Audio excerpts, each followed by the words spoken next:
Hola a todos, bienvenidos. Tengo que explicar algo. Hace cuestión de un año, un poquito más, 13 meses, eh, cuando empecé este canal, empecé leyendo o explicando en inglés las obras de un místico español del siglo XVI, Fray Juan de los Ángeles, que yo había traducido al inglés y quería compartir con los hablantes de lengua inglesa lo que decía este místico. Y después se me ocurrió, digo, hombre, pero si tengo aquí el original, bueno, no el original del siglo XVI, sino la edición que se hizo en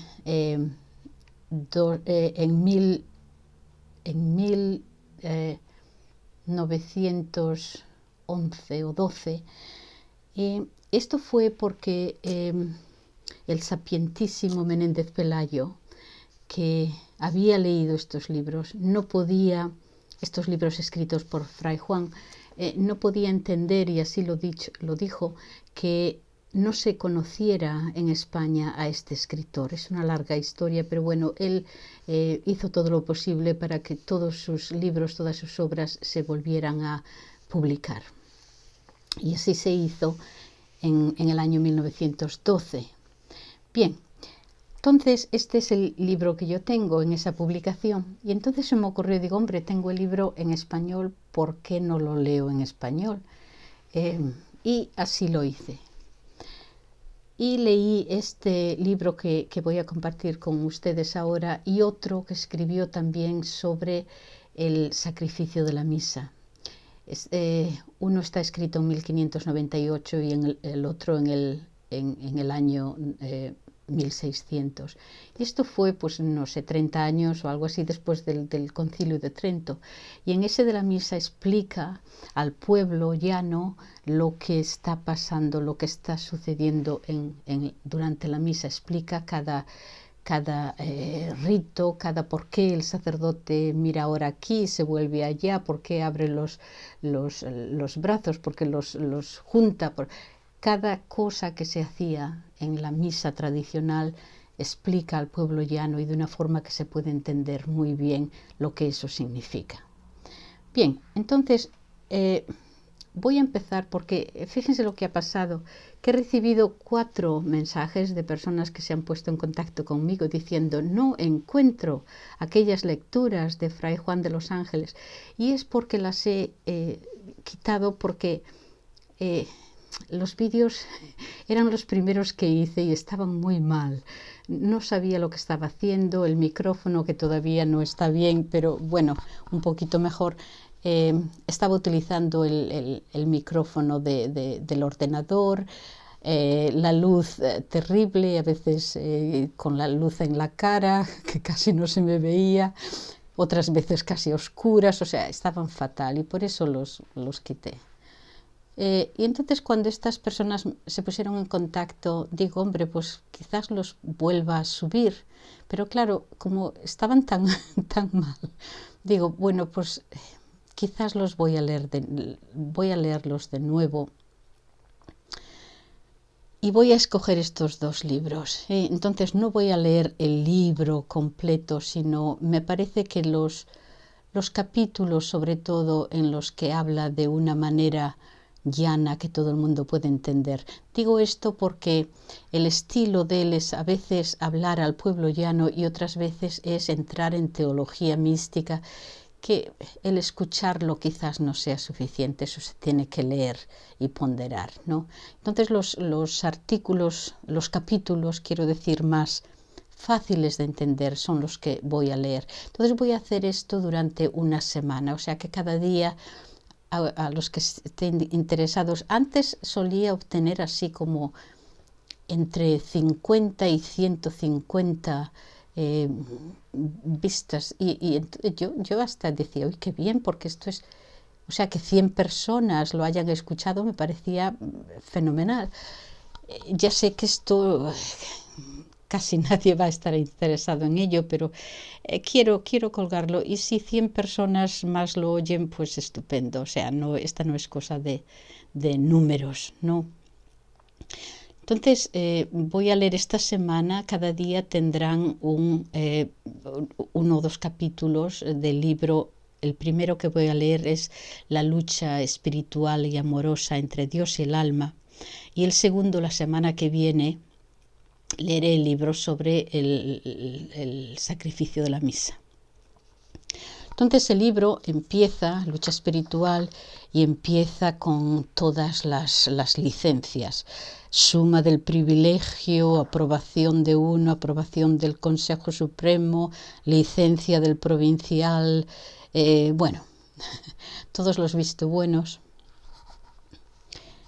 Y la dedicatoria. Esta es la dedicatoria. Buscando a quien dedicar este tratado de la espiritual y amorosa lucha, de manera que se emplease bien y su dedicación fuese a propósito de la persona, habiendo tantas en quien pudiera poner los ojos, si la materia fuera diferente, siendo de lo que es apenas he hallado una. Porque considerada la cobardía y ánimos femeninos que cría nuestro siglo, que parece haberse publicado en él el mandamiento de Faraón de que los varones muriesen y las hembras quedasen vivas, no sé con quién pueda tratar de esta milicia del cielo que tan animosos y diestros pide los soldados. Especialmente que dice el Espíritu Santo, Eclesiástico 37, que no trate de guerra con el cobarde. Notable cosa, por cierto, que describiendo Salomón en sus cantares los amores castísimos entre Cristo y su Iglesia, debajo de título de esposo y esposa, de lo que más frecuentemente habla es de instrumentos de guerra, de ejércitos, soldados valientes, castillos y diversos géneros de armas. En el capítulo 3 dice, en el Cántico de los Cánticos, el lecho de Salomón lo guardan 60 fuertes de los más esforzados de Israel. Todos llevan espadas y son muy diestros para pelear. En el capítulo 4 dice, tu cuello como la torre de David, guarnecida de baluartes, cuelgan de ella 1000 escudos y toda clase de armas de valientes. En el capítulo 6 dice, como adelante veremos, también en los cánticos, hermosa eres, amiga mía, apacible y graciosa como Jerusalén, terrible como ejército de escuadrones bien concertados. Y en el capítulo 7, habiendo las doncellas pedido a la esposa que se volviese a ellas para gozar de su hermosura y belleza grande, les responde, no es tiempo de tratar de esas cosas, lenguaje propio de mujeres y galanes, sino de armas y gentes de guerra. No me precio de dama, sino de valiente, ni curo del rostro, sino de la espada y de pelear y morir por mi esposo en la demanda. Y en el capítulo 8, si nuestra esposa es muro, artillémosla contra sus enemigos. Al fin hay guerra de amor, a donde no se admiten damerías ni hombres afeminados y de alfeñique, sino valientes, robustos, de pelo en pecho y bien enseñados en el arte militar.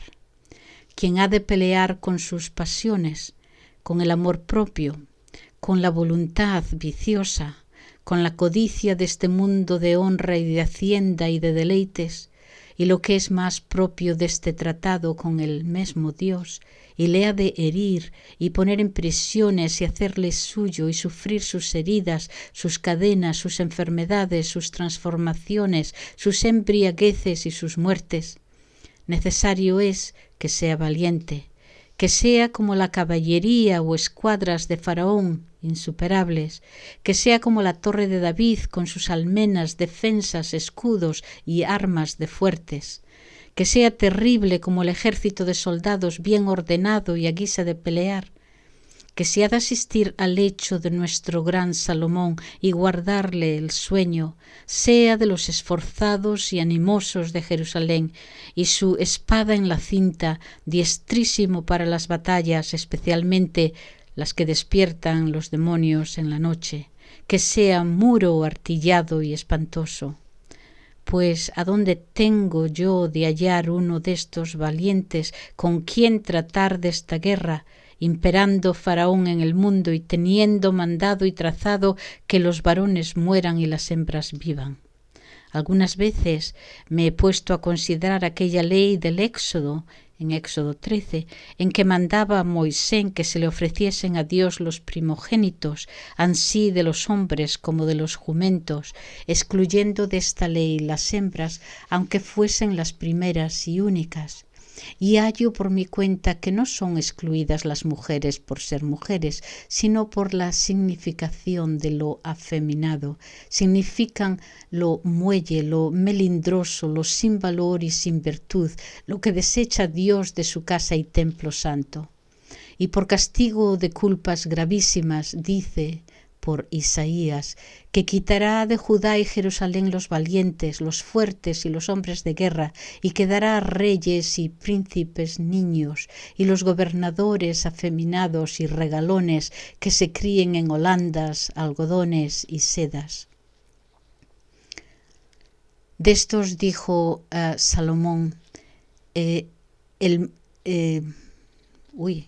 está en latín, y no sé si podré hacerlo, es bastante largo.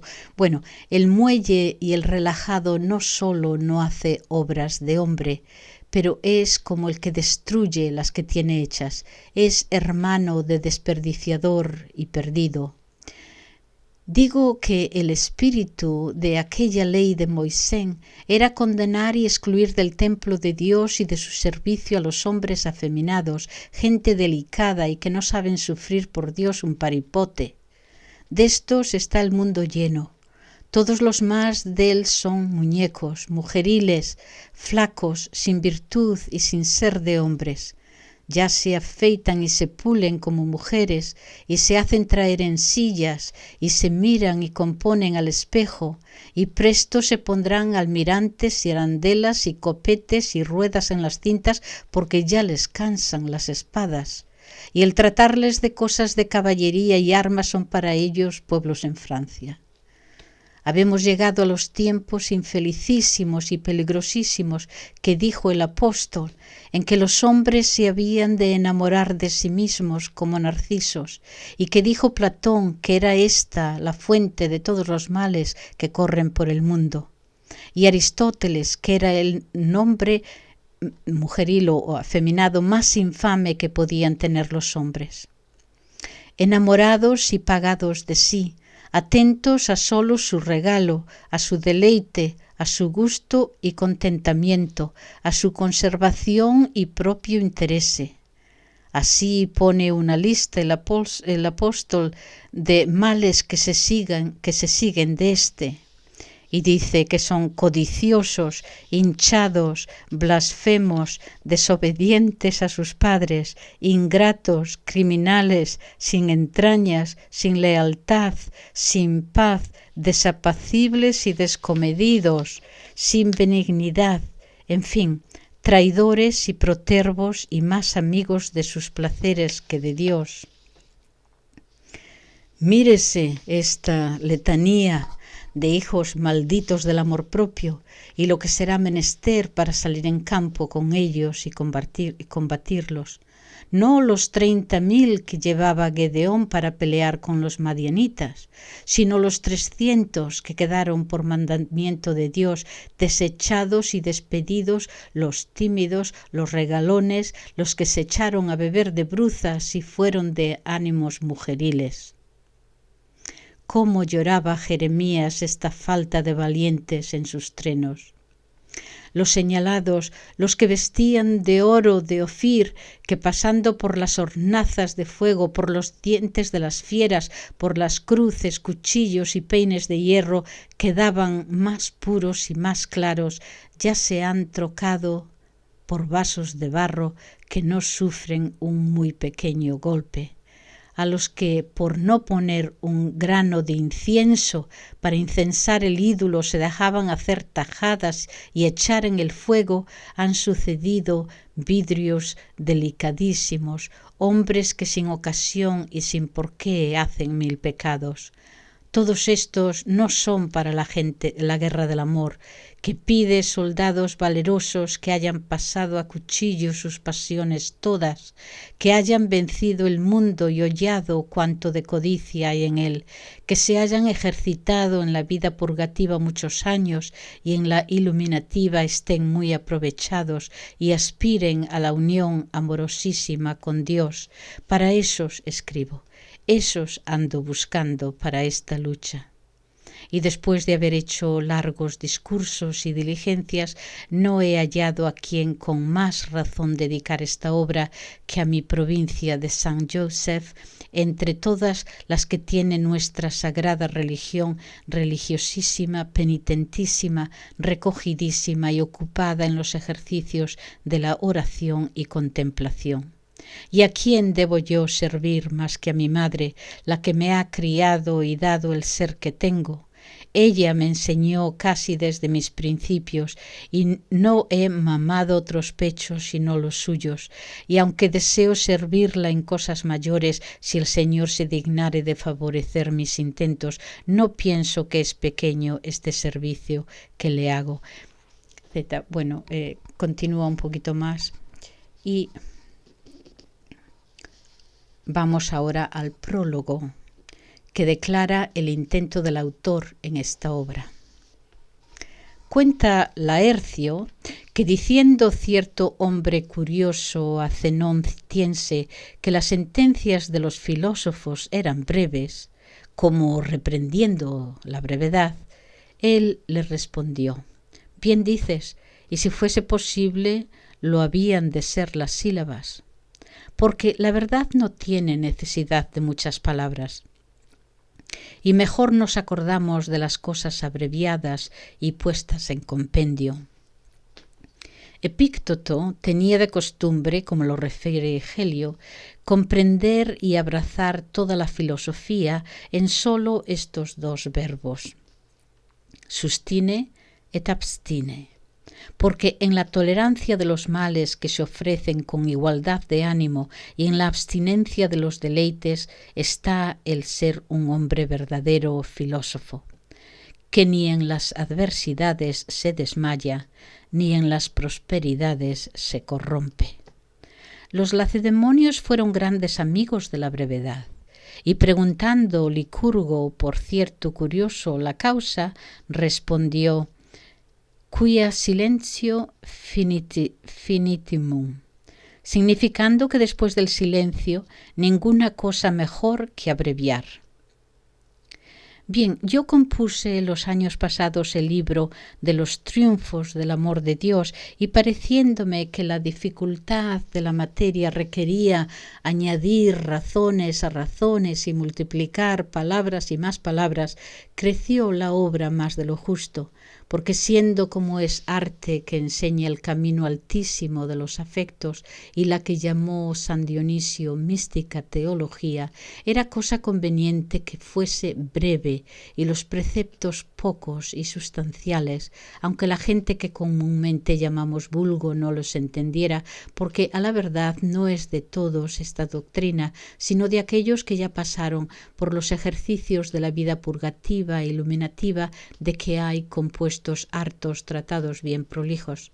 Considerando pues esto y deseando imitar a los lacedemonios, que no podían decir con silencio, que lo que podían decir con silencio no lo decían con palabras, me determiné, habiéndolo primero encomendado a Dios y consultado sobre ello religiosos doctos y espirituales, trabajar algunos días ansí en abreviar el dicho libro, a donde pude conocer alguna demasía, como en declarar las cosas obscuras y determinar las dudosas y quitar las que aún de los muy doctos dificultosamente se han entendido. Y con esto creo cierto que, aunque no he añadido capítulos, el libro es otro, así por la mejoría como por la brevedad. Por eso le mudé el título, que bien considerado esta es una lucha amorosa donde las almas puras pelean con Dios mediante los afectos, que son las armas y tiros del amor, y se ven tan admirables efectos como aquí se describen de heridas, enfermedades, cadenas, transformaciones, embriagueces, muertes y excesos mentales. Recibe, cristiano lector, mi buen deseo y fía de mí en esta parte, que ningún libro puedes leer más provechoso ni para alcanzar la perfección de la vida contemplativa más acomodado.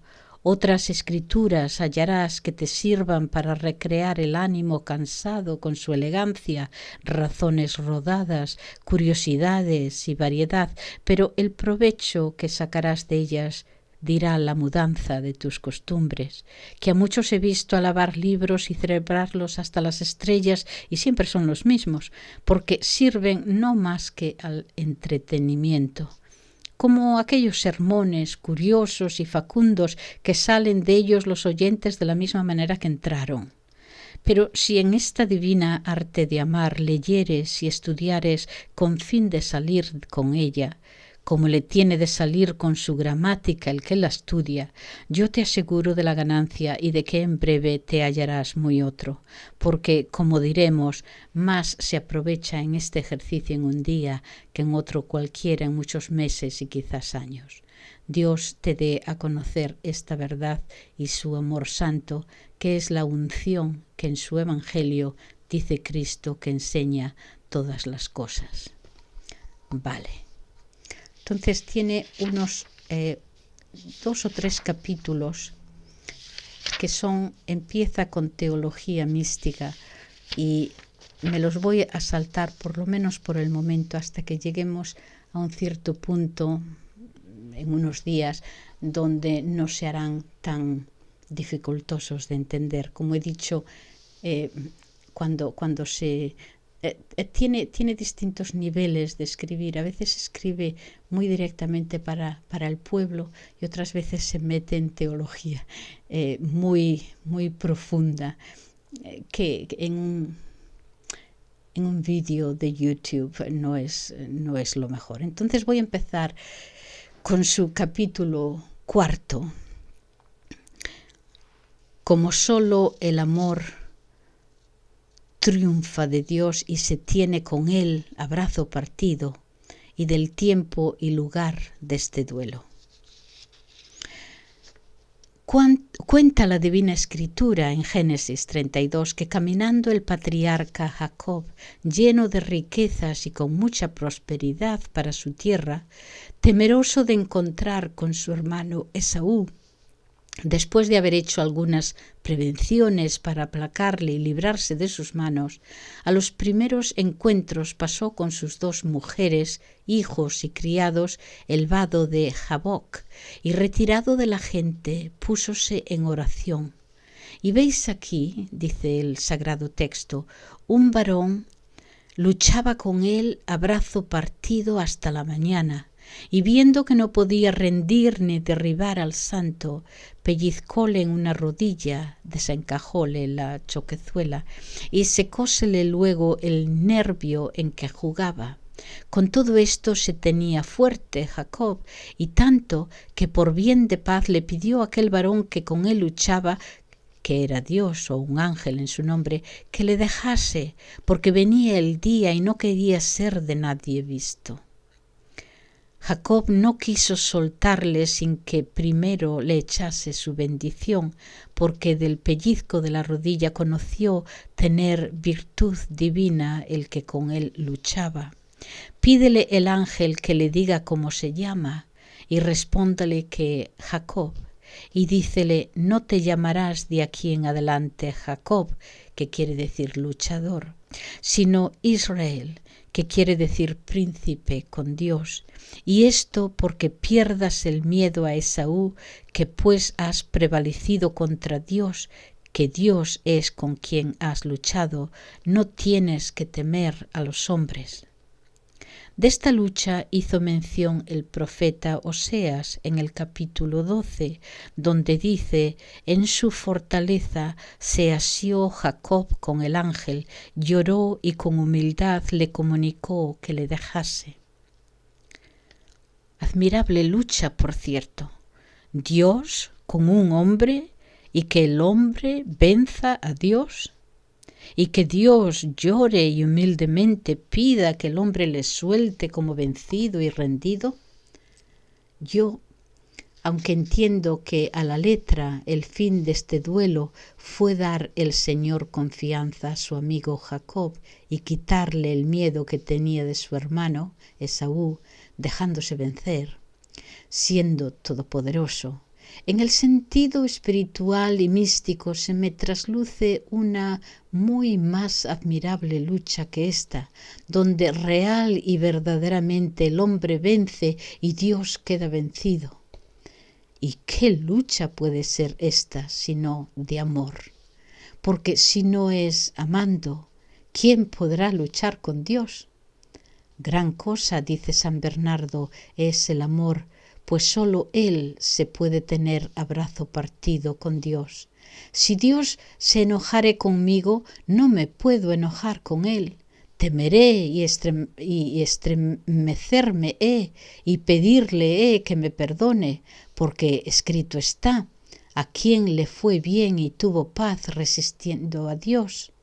Y si arguyere conmigo, no tengo de arguir con él, porque mis argumentos justificarán más su causa.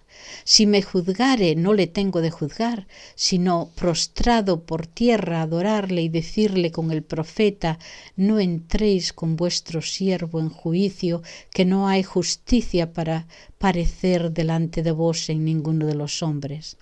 Él es Señor y yo soy siervo.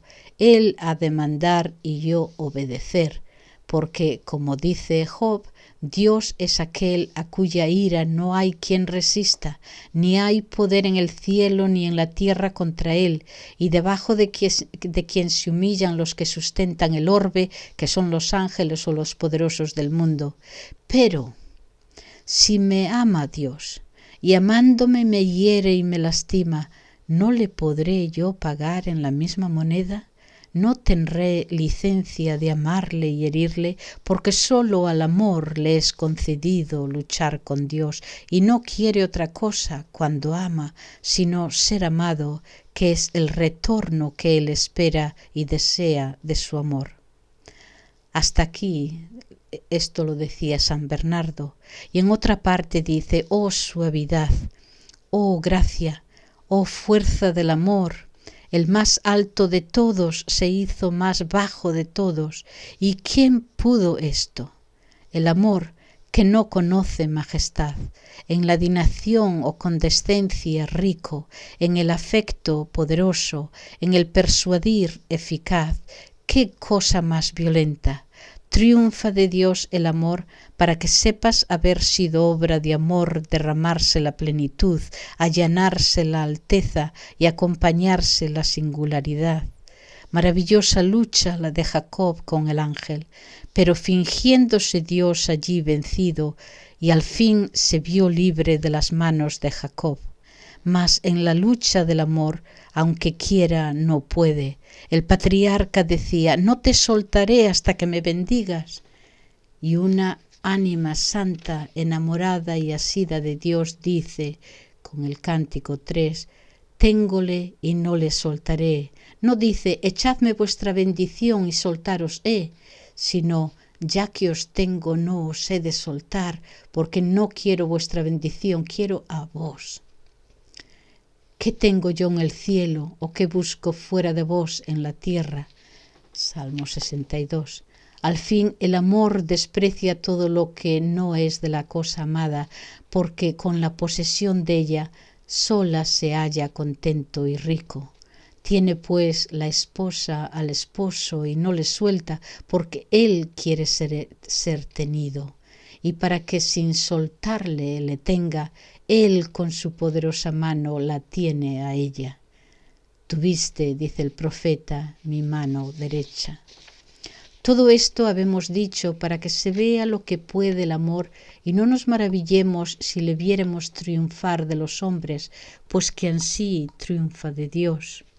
Pero muy digno es de consideración, especialmente para esta lucha espiritual, lo que hizo el patriarca para entrar en la suya y el tiempo que luchó, porque como cuenta la Divina Escritura, no llevó consigo hijos, ni mujer, ni hacienda, sino solo y a solas peleó con el ángel, porque estas cosas exteriores sonles carga y estorbo grandísimo a los varones espirituales para negociar con Dios, y es locura muy grande querer seguir a Cristo descalzo y desnudo, con nosotros calzados y vestidos, y correr tras este gigante divino y poderoso, cargados nosotros como bestias.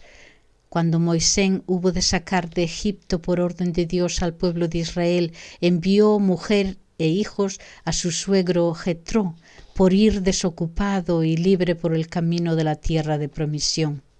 Esto mismo hicieron los apóstoles y hacen todos los varones apostólicos que, a lo menos para tratar con Dios, libertan el corazón y en cuanto pueden dan de mano a todas las cosas de la tierra, porque el que pretende la amistad estrecha del Criador y no se deshace de lo que hay en el mundo, es como un pájaro que está pegado en la liga, que deseando volar menea las alas y las menea más, mas nunca se levanta en alto. Si para alcanzar una corona y palma corruptible, dice el apóstol, se desnudan y despojan los corredores y los luchadores, cuánta mayor razón será que hagamos nosotros otro tanto por la incorruptible y perdurable corona. Y porque en diversas partes de este tratado hacemos mención de este desapropiamiento y renunciación de las cosas temporales y de la propia voluntad, será bien considerar aquí el tiempo de esta batalla, el cual se entiende haber sido de noche, por lo que el ángel dijo a Jacob: suéltame que viene el día. Toda la noche peleó, y en viendo el día pide ser suelto, porque no hay tiempo tan a propósito para la oración y lucha con Dios como el de la noche, ansí por la quietud que hay en ella como por la soledad del corazón, el cual para este alto ejercicio conviene que esté sosegado y solo y todo recogido en sí mismo. Como se decía de Josafat, que lleno de miedo todo se acogió a la oración, y de Salomón se escribe que de todas sus entrañas pidió a Dios la sabiduría, y el santo profeta David en un salmo dice, 118, de todo mi corazón os he llamado, oídme, Señor. No conviene poneros a luchar con el fortísimo y poderosísimo Dios de burlas y con descuido, sino de recogidas en uno todas las fuerzas interiores y exteriores. Aquel lugar de San Mateo que dice que oremos cerradas las puertas, en Mateo 6, entiendo yo no tanto por la vanagloria que se nos puede ofrecer siendo vistos orando, como por la soledad también del corazón, el cual se va fácilmente tras cualquiera niñería que miramos. Y por esta razón todas las personas que tratan de este alto ejercicio deben excusar en sus oratorios la curiosidad y multitud, ansí de imágenes como de otras cosas, porque todo aquello sirve más a la distracción que a la devoción. Conténtese con un retrato de Cristo crucificado o cosa semejante y excusen lo demás. Si quieren excusear vagaciones del entendimiento y discursos impertinentes y vanos. Fuera de esto, aquel silencio de la noche es muy a propósito para esta espiritual batalla y lucha divina y para la comunicación y trato con los espíritus bienaventurados.